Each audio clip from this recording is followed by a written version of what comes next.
Hey guys, so this video is about the major arcana, I guess tarot or tarot. I really don't know how you pronounce them. Cards in Magic the Gathering. And honestly, you know what? In Bloomborough, there was this card called Flubs the Fool. Sorry, we might as well go to the next slide. So we had Flubs the Fool, and it was I think yeah, sorry, it's written out here. It was a buy a box promo. So I mean, it's available, but it's relatively harder to get than like just buying cards from because it's not on in the set. You have to buy a box and get it, so it's more rare.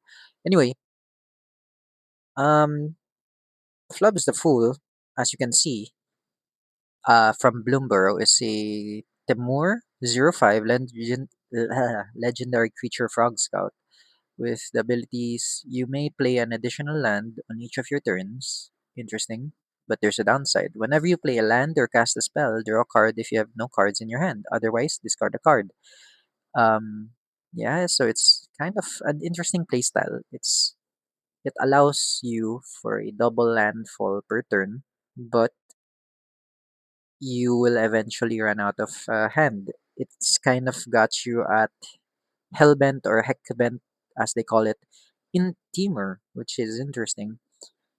Um, kind of accentuating, or I guess giving you a ludonarrative resonance for being quote unquote the fool. And as you can see here from the art, it really gets inspiration from its art style from the major arcana, the fool. It's so cute and interesting because as you can see, the frog is in the same pose as the art and several elements like the flower stays the same size because there's no such thing as a smaller flower with frog scale. And the dog in the full art, the dog, the dog in the full art becomes a flea. I don't even know if this is to scale. Is a flea that size compared to a frog? Anyway, yeah, and I don't know when this came out during Bloomborough. I think last year. Sorry, was it last year? I think last year. Yeah, I mean, me and a lot of other people appreciated that this isn't competitive. This is not a competitive commander card. Uh, it's got a unique playstyle. So if you do want to try it out, it is available. So I think, yeah. So and the interesting part of it is that it synergize. I mean, sorry, it represents the Fool from the major arcana, of which there are 22. Of course, personally, I'm not familiar with them, and we thought we'd see a lot more of them to come. But it's been, I don't know, a year, I guess, and we haven't seen much until last weekend with Mystery Booster Commander.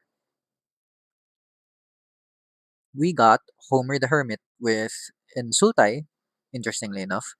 09 Legendary Crab Druid. It's got landfall. Whenever a land you control enters any number of target players, each mill X cards where X is twice the number of crabs, lobsters, nautiluses, starfish, and or trilobites you control. Actually, I mentioned this as one of the cards that amused me a lot in a previous video from Mystery Booster Commander, but I never realized that it also represents the Hermit card from, again, the Major Arcana Tarot cards.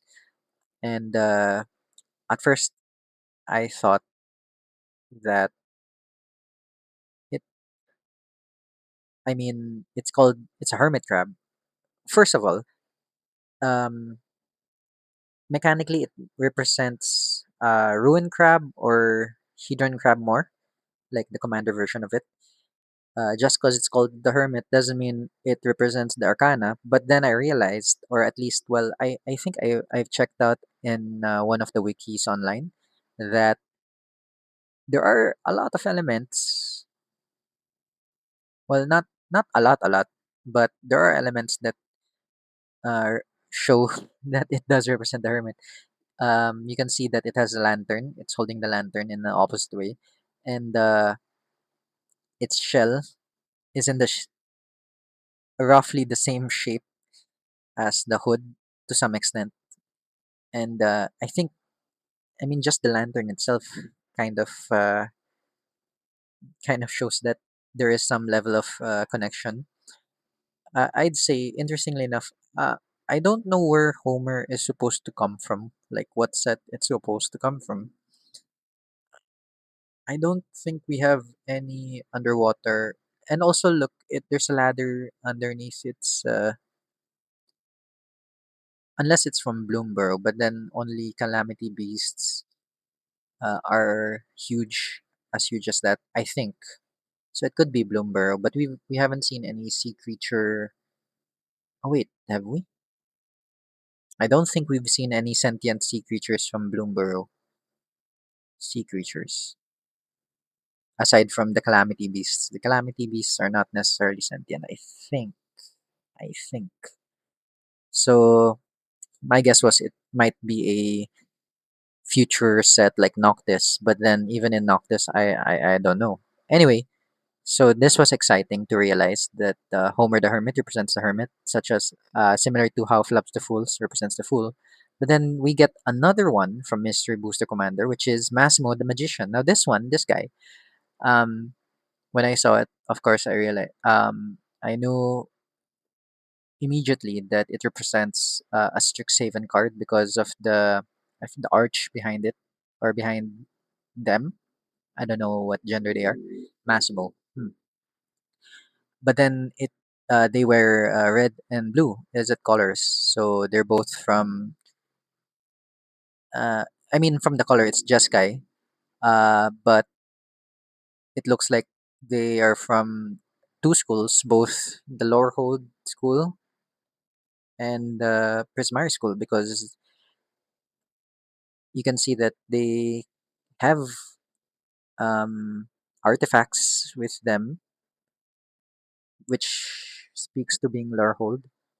Artifact based magic or relic based magic, but they wear prismary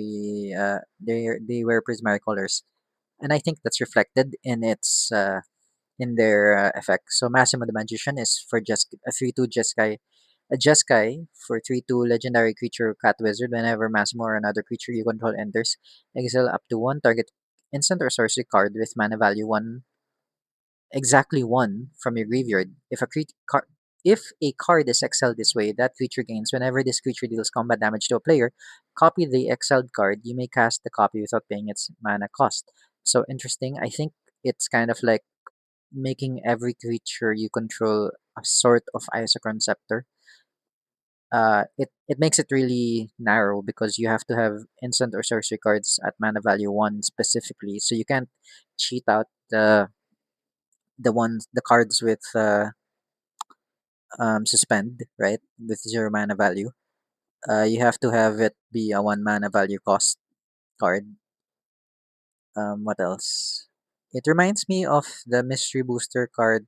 I forget the name of the mechanic, but one where you could exile an instant or sorcery. It would be an instant or sorcery card.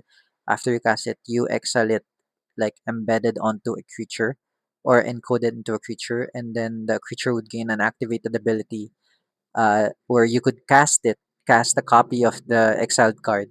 It kind of reminds me of the Demir. I can't remember. Encode. Crap. Imprint? No. That Demir mechanic from Gate Crash.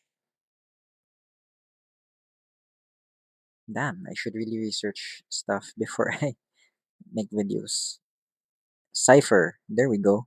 Cipher. But yeah, so it's interesting that it kind of combines spell slinging with one to cast instants and sorceries with um kind of low to the ground aggro because you kind of want a lot of creatures, cheap creatures, and you want them to hit and you want them to cast those spells. So very in Jeskai, very Jeskai effects, and I think this is really interesting. I don't know if I think I might play. I might playtest this. I might be interested in building Massimo the magician. And anyway, but the point of this video is that it actually represents the magician.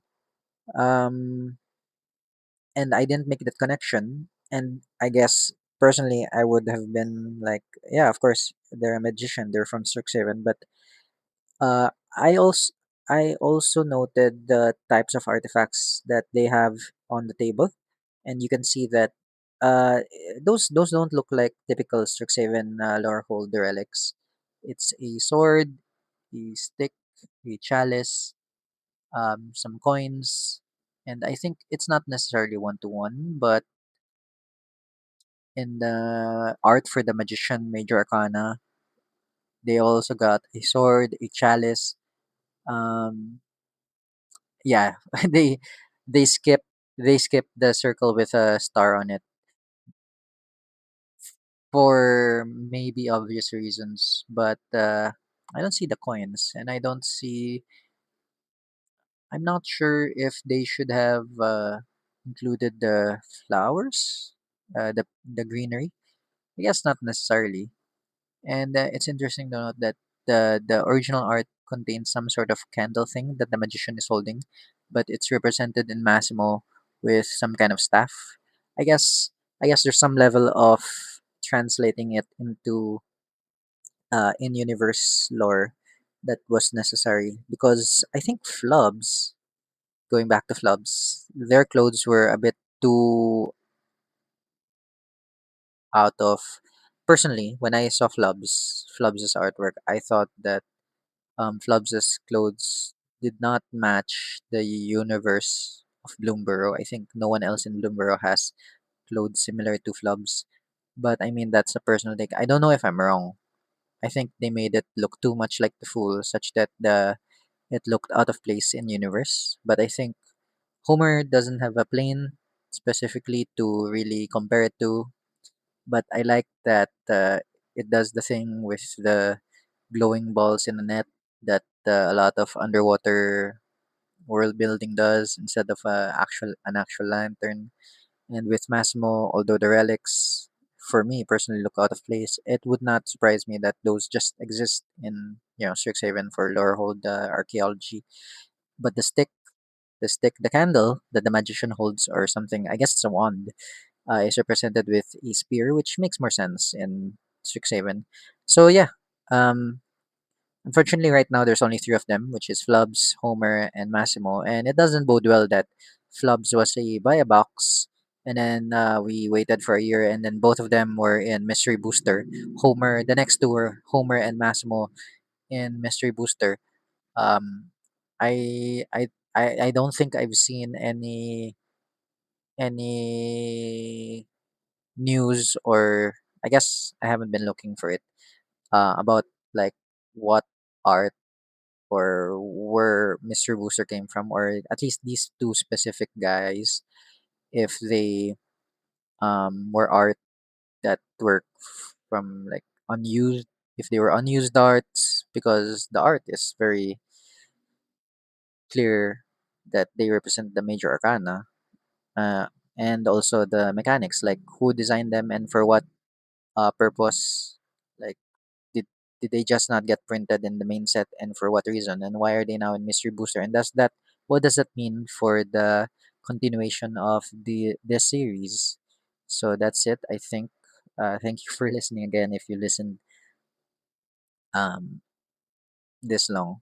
uh that's all I have for you now. Thank you and goodbye.